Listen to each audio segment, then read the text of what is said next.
नमस्कार, नियमित कार्यक्रम 6 प्रश्नमा यहाँलाई स्वागत छ। म राजीव खत्री। आज होली अर्थात् फागु पूर्णिमा पनि भनिन्छ।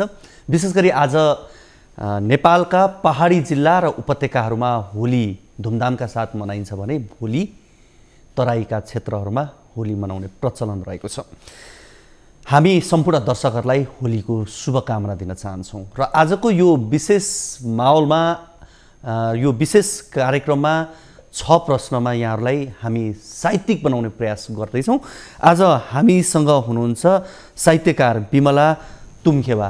अझ भनौँ विमला तुम्खेवा भन्ने बित्तिकै नेपाली कवितामा स्थापित नाम हो र कवितामा पनि अझ तुम्खेवाको सङ्घर्ष बेग्लै छ। उहाँसँग आज हामी करिब उहाँका सङ्घर्षका विषयहरू, उहाँका कविताका यात्राका विषयहरूमा हामी कुराकानी गर्छौँ। करिब 2 दशकभन्दा बढी समयदेखि कवितामै उहाँ साधनरत हुनुहुन्छ र विशेष गरी नारी अस्तित्वको पक्षमा उहाँले कविता लेखन गर्दै आउनुभएको छ। म यति बेला बिमला तुम्खेवालाई स्वागत गर्छु। बिमलाजी, यहाँलाई कार्यक्रममा स्वागत छ। धन्यवाद। आराम हुनुहुन्छ? आराम। यहाँलाई होलीको शुभकामना। मेरो पनि। अब यहाँसँग साहित्यको विषयमा त कुराकानी गर्छौँ र दर्शकलाई एउटा कुरा पनि जानकारी गराउँ। फेरि मैले साहित्य मात्रै भन्यो भने अन्याय हुन्छ। यहाँ त पत्रकारितामा पनि आबद्ध हुनुहुन्छ। हजुर हजुर। सुरुमा होलीबाटै कुरा गरौँ न। होली कस्तो लाग्छ यहाँलाई?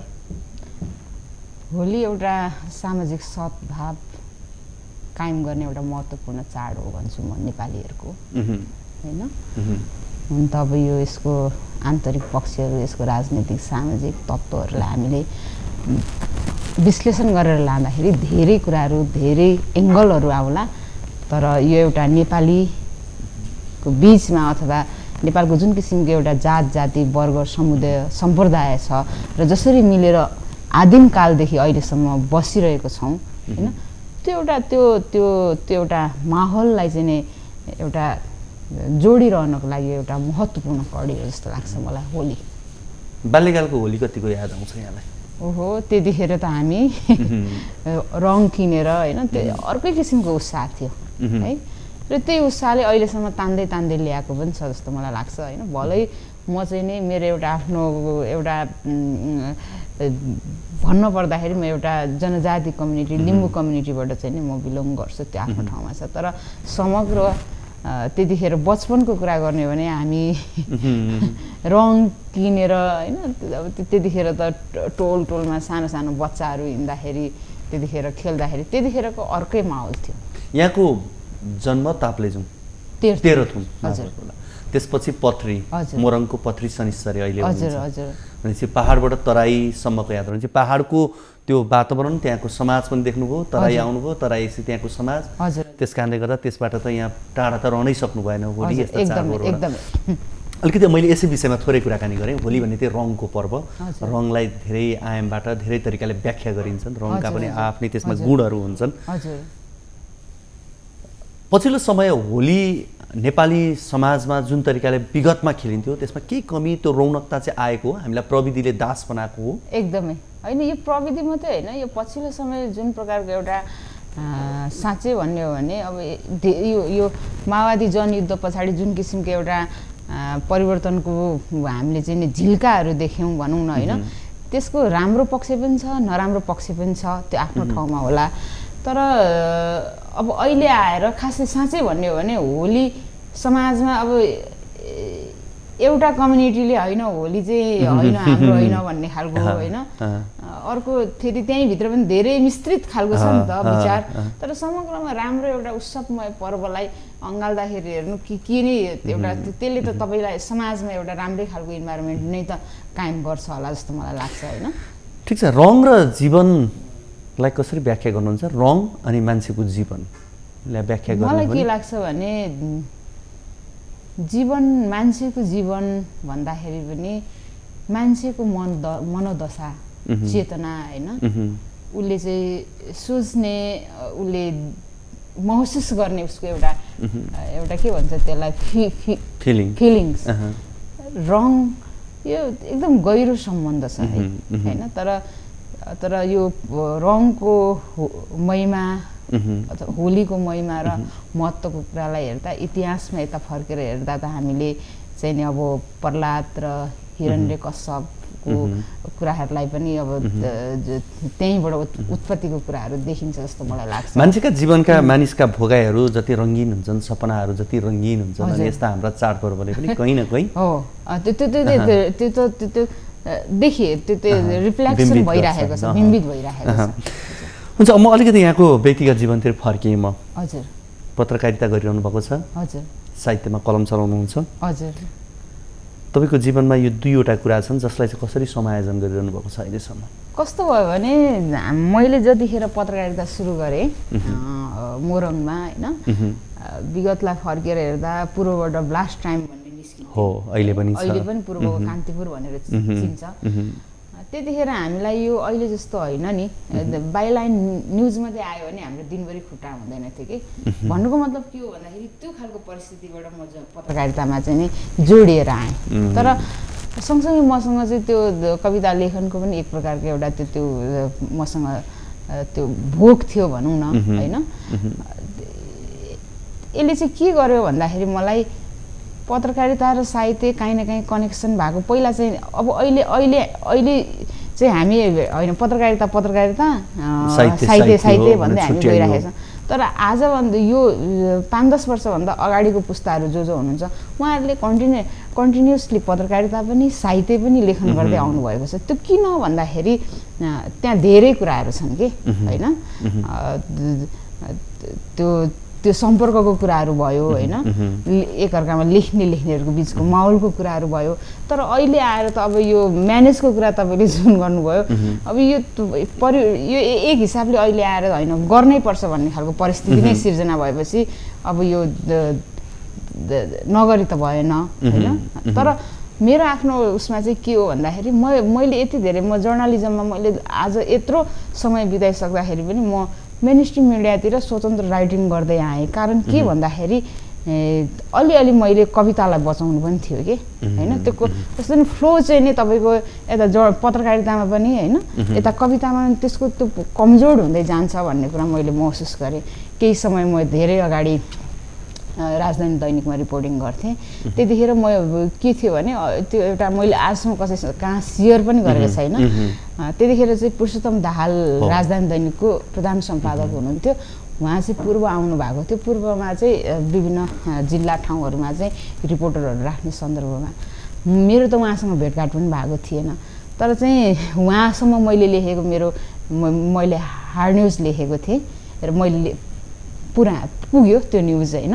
यहाँ चाहिँ पथरीमा एउटा यस्तो बिमला तुङखिया नाम गरेको केटी छ, यस्तो पत्रकारिता गर्न चाहन्छ भन्ने खालको कुराहरू भएपछि उहाँले मलाई चिन्नु पनि भएको थिएन।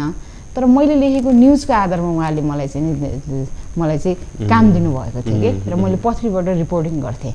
तर काठमाडौँ आएर पनि म कुनै मिडिया हाउसमा टक्कै जोडिन सक्थेँ होला। तर त्यसो गर्दाखेरि मेरो कविताको फ्लो नै कमजोर हुँदै गयो कि, कन्टेन्ट नै कमजोर त्यो हुन्छ नि, अलिकति खुस्किएको जस्तो हुन थाल्यो। र मैले स्वतन्त्र रूपमा कान्तिपुर स्पेस टाइम त्यतिखेर होइन, राजधानी भयो, समय साप्ताहिक भयो होइन, बिर्सी पनि अहिले नयाँ जेनेरेसनको साथीहरूले हजुर हो। अनि म त्यहाँनिर चाहिँ नि स्वतन्त्र फिचरहरू लेख्थेँ स्वतन्त्र रूपमा होइन। त्यसो गर्दै गर्दै आइयो, त्यही हो।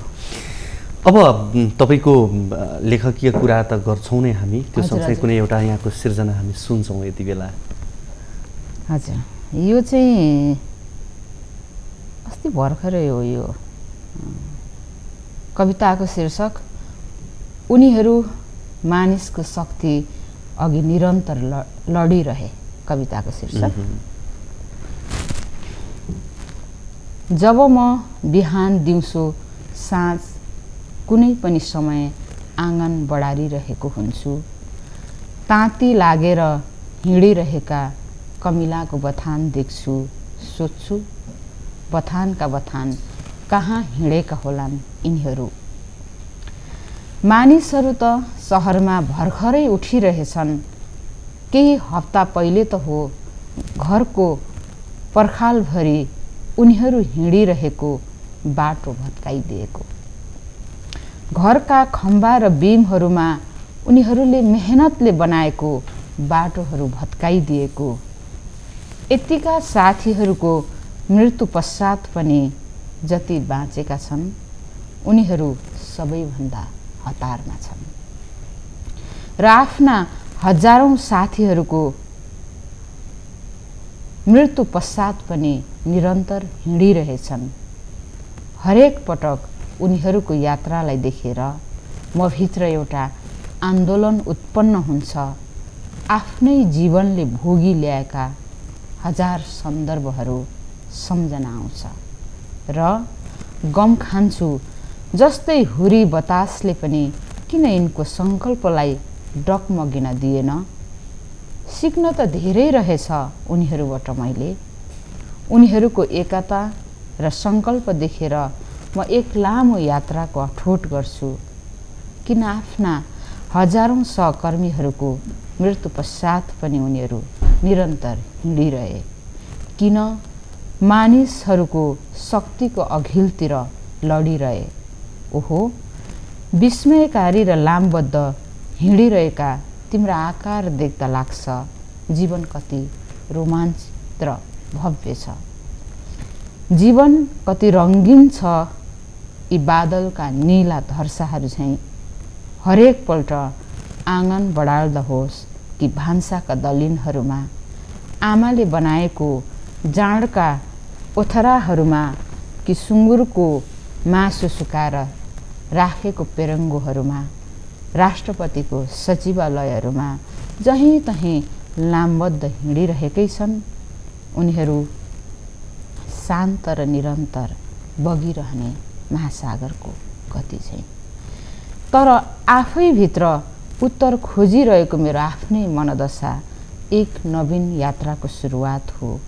एक कलिलो घामको न्यानो हो।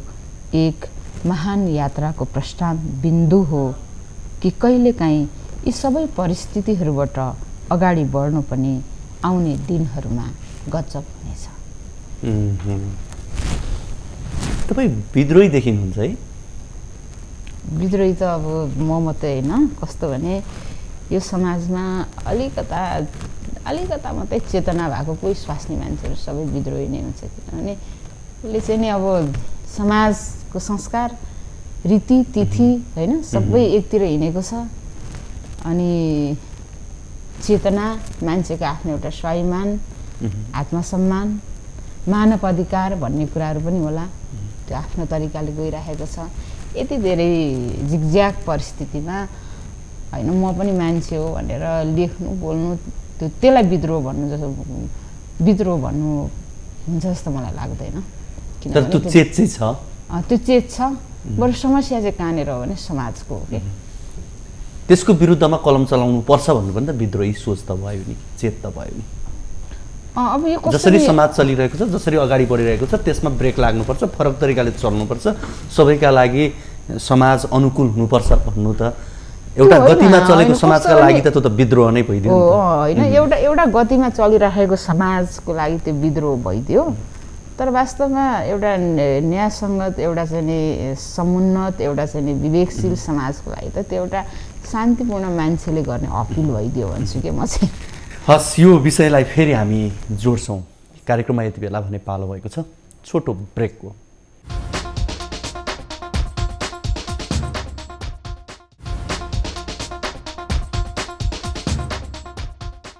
कार्यक्रम 6 प्रश्नमा यहाँहरूलाई फेरि पनि स्वागत छ। आज हामी कुराकानी गरिरहेका छौँ, साहित्यकार कवि हुनुहुन्छ विशेष गरी उहाँ बिमला तुम्खेवा। बिमलाजी यहाँलाई फेरि पनि स्वागत छ। हस्, धन्यवाद। अघि यहाँको विद्रोही स्वभावको विषयमा थोरै कुराकानी त गरेँ कि। हजुर, यसो तपाईँ आफूलाई फर्किएर हेर्नुभयो भने बिमला को हो जस्तो लाग्छ? फर्किएर हेर्दाखेरि जहिले पनि एउटा समाजमा जुन किसिमको एउटा संरचना छ कि एउटा मान्छेले अर्को मान्छेलाई अथवा एउटा वर्गले अर्को वर्गलाई होइन समान रूपमा नहेर्ने, नदेख्ने, त्यसमा चाहिँ अलिकता प्रश्न गर्न खोज्ने र यो नेचर, यो प्रकृति त सबैको लागि, मान्छेदेखि लिएर किरा फटेङ्ग्रा सबैको लागि समान हो नि। तर त्यस्तो छैन नि समाज, होइन? त्यस्तो छैन। त्यसमा एउटा प्रश्न गर्न जहिले पनि त्यो एउटा त्यो नडराउने हो कि जस्तो लाग्छ कि। विगत मेरो बच्चादेखिको मेरो स्वभाव आफैलाई चाहिँ नि सम्झेर ल्याउँदा आफैले, किनभने मेरो बुवा 2055 सालमा खस्नुभयो होइन, बुवा इन्डियामा खस्नु भएको र म घरमा एक्लो छोरी होइन, म सानै थिएँ त्यतिखेर। मैले बुवाको लास पनि लिएर आएँ र मैले केस काटेर म त्यतिखेर बुवाको मैले चाहिँ नि सबै काजक्रिया गरेँ। त्यतिखेर यत्रो ठुलो समाचारै होला जस्तो मलाई त लागेको थिएन। अहिले जुन किसिमको छोरीले यो गर्नुहुने त्यो गर्यो, यो समाज अग्रगामी हुँदैछ, यो यस्तो हुँदैछ उस्तो हुँदैछ, त्यो सबै कुरा केही थाहा नपाई मैले त्यो सब कुराहरू त सहजै गरेर आएछु कि होइन। आज 55 साल भनेको आजभन्दा धेरै वर्ष अगाडि हो नि त। भनेपछि त्यो एउटा कुरा। अर्को कुरा यहाँ सन्दर्भ निस्किहाल्यो, सेतो साडी हाम्रो समाजमा श्रीमान खसेपछि बिदुईले लाउनुपर्छ भन्ने जुन एउटा छ नि, मेरो दिमागमा जहिलेदेखि पर्यो तहिलेदेखि मैले मिनिमम कम्तीमा पनि मैले 8 वर्ष जति सेतो साडी लगाएँ क्या सामाजिक समारोहहरूमा सभाहरूमा। मलाई के भन्थ्यो भने यति सानोमा श्रीमान खसेको रहेछ यो बहिनीको यो नानीको भन्थ्यो मान्छेहरूले। अनि अब कहीँ बसतिर हिँड्दै गर्दाखेरि पनि कतिले माया गरेर मलाई चाहिँ बिचारा नानी यति सानैमा श्रीमान खसेको। तर त्यो होइन कि सेतो साडी श्रीमान हुँदाखेरि चाहिँ नलगाउने अथवा जुन किसिमको हाम्रो सामाजिक एउटा धार्मिक संरचना छ त्यो त मैले जानेर नजानेर मैले त उहिले विद्रोह गरिसकेको रहेछ कि है। र जुन अहिले चाहिँ एकदमै ठुलो हामीले रिभुलेसनको कुराहरू गर्छौँ होइन, परिवर्तनको कुराहरू गर्छौँ, अब त्यो सब मलाई त्यत्रो ठुलो माइनेको कुरै लागेन कहिले पनि। तपाईँले जायज कुरालाई तपाईँ अब सोसाइटीले के भन्छ, कसले के भन्छ, त्यस्तो त्यसले गर्दाखेरि म आफैलाई फर्केर हेर्दा विद्रोही होइन, एउटा जेन्युन स्वाभाविक एउटा त्यो किसिमको एउटा चाहिँ नि चेत भएको मान्छे हो कि जस्तो मलाई लाग्छ। मैले आफैले त त्यस्तो भन्न भएन, तर घटनाक्रमहरू चाहिँ मैले किन त्यसो गरेँ त्यो धेरै ठुलो कुरा रहेछ। हेर्नुहोस् त्यतिखेरको समाजमा बिहे नभएको कन्या केटीले सेतो साडी लगाएर हिँड्नु होइन, अनि बुवाको काजक्रियामा पुरै गरेर आफैले क्रिया गर्नु। अहिलेसम्म हामी त त्यसको लागि लडाइँ लडिरहेका छौँ नि। मैले 15-20 वर्ष अगाडि चुपचाप गरेर आएँ क्या त्यो कुरा। भनेको कुनै कुरा गुनासो मात्रै गर्छौँ हामी, यो भएन त्यो भएन भन्छौँ नि, त्यो चाहिँ विचारा हुन्छ। तर प्रश्न चाहिँ गर्नुपर्ने रहेछ होइन, त्यसले विद्रोही भनौँ जे भनौँ, जेसुकै समाजलाई प्रश्न चाहिँ गरिनु होइन। प्रश्न त हमेसा तपाईँले गर्नुपर्छ। तपाईँ त्यो नत्र भने तपाईँ कसरी तपाईँ एउटा चेतना, तपाईँ एउटा स्वाभाविक एउटा चाहिँ विवेक भएको मान्छे भन्ने कुरा कसरी चाहिँ पुष्टि गर्ने त होइन र। तर अलिकति अब जस्तो तपाईँ समुदायको हिसाबले हेर्दा पनि लिम्बू समुदायमा जन्मिनुभयो, अब तपाईँको पृष्ठभूमि त्यही भयो भनौँ न। यसो फर्केर हेर्दाखेरि समुदायको हिसाबले नै आफूलाई केही फरक पार्दो रहेछ? त्यो धेरै फरक पार्दो रहेछ। समाजमा यो किसिमको महिला र पुरुष बिचको विभेद छ भन्ने कुरा त म बाहिर आएपछि मैले थाहा पाएको होइन। म जसरी हुर्किएँ होइन, मेरो घरभित्र त्यो किसिमको कहिले मैले विभेद फिल गरिनँ। मेरो बुवाबाट मैले महसुस गरिनँ, मेरो आमाबाट महसुस गरिनँ। तर घरबाट जब बाहिर निस्केँ तब चाहिँ यति धेरै त्यो होइन, यो यति धेरै यो परिस्थितिहरू जङ्गारहरू रहेछ कि एउटा महिलाको लागि। म त अहिले सम्झिँदाखेरि चाहिँ बरु म निसासिन्छु घरिघरि के होइन। भनेपछि कस्तो एउटा जर्जर, कस्तो एउटा विवश, कस्तो एउटा डरलाग्दो परिस्थितिबाट हामी महिलाहरू होइन, बालिकाहरू अथवा चाहिँ नि समग्र यो हामी आइराखेका छौँ भन्ने कुरा चाहिँ सम्झिँदा कहिलेकाहीँ मलाई हट जस्तो कि आफै आङ फुलेर आउँछ। कुनै एउटा फेरि सिर्जना मैले यहाँ यो म उभिनै छु यो 37 सालको रूप चाहिँ, खेतलाई जोत्दै जसरी बुढो गोरु हिँडिरहन्छ यो पृथ्वीमा आफू बाँचुन्जेल, बाँचिदिन्छ बर्बरतापूर्ण दमनको विरुद्ध निरन्तर ढुङ्गालाई जोत्दै, माटोलाई जोत्दै, घाम छिचोल्दै, बर्खा छिचोल्दै। त्यसरी नै म हजारौँ माइल हिँडेर आएको हुँ यहाँसम्म। म जन्मनु प्रकृति हो, म जन्मनु सृष्टिको निरन्तर यात्रा हो। तर अचानक मलाई ज्ञात भयो म बुढा नीलकण्ठ चाहिँ निदाइरहनुको रहस्य। मलाई थाहा छ एकलव्यको रहस्यमय जीवनको कथा। कुनै पशु जस्तै निर्मम यातनाले थलिएर दिनको उज्यालोमा अथवा तिमीले लुकेर हानेको बन्दुकको गोली लागेर मर्न सक्छु संसद भवन अघि। मेरो मृत्युको कारण जे पनि हुन सक्छ। आमाको मुटुको औषधि किन्न अस्पताल जाँदै गर्दा खोज्न सक्छ रिन्यू नगरेको न्युमा मेरो पुरानो स्कुटरको लाइसेन्स। त्यही घटनालाई छाप्नेछ सहरको चर्चित साप्ताहिकले तोडमोड गरेर। दुर्भाग्य छेउमै आउनेछ कुनै कर्पोरेट दलालको जय जयकार। कानुन अड्डा अदालत सबै एक हुनेछ।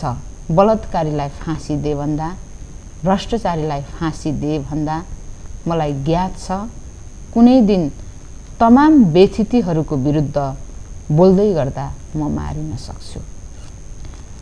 हिरासतमै मरेको समाचार आइहाले मेरो लासबाट हराउनेछ मेरो आँखा, कलेजो, किडनी, मस्तिष्क अनि बग्नेछ यो बौलाहा सरकार पागल भुतभुताए चाहिँ। कराउनेछ यो देशद्रोही हो भनेर मेरो विरुद्ध अदालतमा मोटो मिसिल तयार हुनेछ। तर मेरो मस्तिष्कलाई हजारौं टुक्राहरूमा विभाजन गरे पनि, मेरो शरीर कुहिएर गए पनि मेरो विचार, अडान र सपनालाई मेट्न सक्ने छैन। कतै म हराइहाले सोच्नु मेरो हत्या भएको। समाचार सुनाइदिनु परिवर्तन चाहने ती तमाम मजदुरहरूलाई, तमाम आमाहरूलाई, तिनीहरू सबैलाई जो यति क्रूर र प्रतिकूल परिस्थितिमा पनि बाटाहरू खुल्ला देख्छन् र उत्साहपूर्वक बाँचिरहेछन् हरेस नखाई। सुन, यो कालो धुवाँसँगै यी हावाका कणहरूमा छु। ढल्नेछु रुख ढले जसरी म ढले पनि उम्रनेछन् हजारौं अरू बिरुवाहरू। जङ्गलमा जसरी उम्रन्छन् वन काँडाहरू। म यो सेतो बादलहरूसँगै छु। म यहीँको माटो हुँ। चुपचाप चुपचाप रातो रगत हुँ। भर्खरै धरतीमा सुकेर गएको। थाहा पाइराख्न जरुरी छ तमाम हेपिएका, मिचिएका र थिचिएकाहरूले। उनीहरू तथाकथित सुकिलो राष्ट्रिय पोषकमा अक्सर भेटिने गर्छन्। सभा समारोहहरूमा मानव अधिकार, स्वतन्त्रता, परिवर्तन र मुक्तिको कुरा गर्छन् र गोवन सर्प जस्तै उनीहरूले हात अगाडि बढाउनेछन् मिठो मुस्कानको साथ। अब ज्ञात भयो मेरो जीवनमा आएको तमाम दुःखको रहस्य। अब ज्ञात भयो तमाम जनताको दुःखको रहस्य र यो लोकतन्त्रमा टिकिरहेको तिम्रो कुर्सीको भव्यता। म यी भिरमा पहिरोलाई प्रतिकार गर्दै उभिएको बुढो कटुसको रुख हुँ। यही तारा हुँ रातको अन्ध्यारोमा बलिरहेको। यही कालो अलकत्र हुँ हजारौं सङ्घर्षलाई छिचोल्दै यहाँसम्म आएको। जसरी आरनबाट निस्किन्छ आगोको उज्यालो झिल्काहरू। सुन सरकार, तमाम परिस्थितिहरूलाई सामना गर्दै म फेरि पप्पी फुल भएर फर्कनेछु। एकदमै मिठो कविता, सुनिरहँ लाग्ने। धेरै कुरा कविताले भनिसकेको छ। अब तपाईँको विषयमा मैले धेरै कुराकानी गर्न चाहिन। हामी कार्यक्रम करिब अन्त्यमा छौँ। हजुर, कुनै एउटा अझै छ भने मैले यहाँसँग अन्त्यमा मैले कविताबाटै सक्न पनि खोजेँ यहाँ छ। हजुर, हस्, धन्यवाद। नेपालको नक्सामा किनिमाको तिहुँ। हाउ उहिले कहिले कसैले नबोलेको कुरा बोल्नु छ। भोकको कविता कति लेख्नु, आक्रोश कति ओकल्नु, प्रेमको कविता कति लेख्नु। तिहुनमा नुन नलागे जस्तो आधा टाउको दुखेर फेदा पेनी कान्छी घरको पेटीमा बसेर भुतभुताइरहेको गजबको दृश्य जस्तो। कस्तो खेलाँची गरेको मसँग मेरै जिन्दगीले, कस्तो खेलाँची गरेको मसँग मेरै चेतनाले, कस्तो खेलाँची गरेको मसँग मेरै आँसुले। कवितामा कहिले रिसाएको बुढी बोजूको रुख देख्छु, कहिले तागेर निवा हिमाङलाई देख्छु। तपाईँहरू भन्नुहुन्छ होला यसरी जे पाए त्यही देख्न पाइन्छ र कवितामा। कविता भन्दै मान्छेले भोग्न नपाएको सबै सुखको अभावमा के कुण्ठा लेख्नु हाउ बरु लेखिदिन्छु कवितामा किनिमाको मिठो स्वाद बरु लेखिदिन्छु अक्कबरे खुर्सानीको मिठो स्वाद काइलाले बोलेको कुरा के बोल्नु बलले बोलेको कुरा के बोल्नु जानी नजानी आफ्नै कुरा राख्छु हाउ ठट्टा नै सही मैले लेखिदिएँ कवितामा नेपाल भन्ने देशको नक्सा कस्तो मेरो हातको बुढी औँला भन्दा सानो हगि धन्यवाद। हस् यहाँ आइदिनु भयो कुराकानी गरिदिनु भयो आफ्नो सिर्जनाहरू सुनाइदिनु भयो यहाँलाई धेरै धेरै धन्यवाद। हस् धन्यवाद तपाईँहरूले पनि मलाई यहाँ बोलाउनु भयो आफ्नो कुरा राख्ने मौका दिनुभयो यहाँहरू र टेलिभिजन मार्फत सबै हेरिरहनु भएका साथीहरूलाई पनि धन्यवाद भन्दै मेरो पनि हामीसँग हुनुहुन्थ्यो कवि बिमला तुम्केवा। आजको कार्यक्रमको निर्धारित समय सकिसकेको छ। भोलिको कार्यक्रम हामी अन्य अतिथिहरूसहित उहाँहरूसँगको कुराकानी लिएर आउने नै छौँ। तबसम्मको लागि बिदा दिनुहोस्। हवस् त नमस्ते।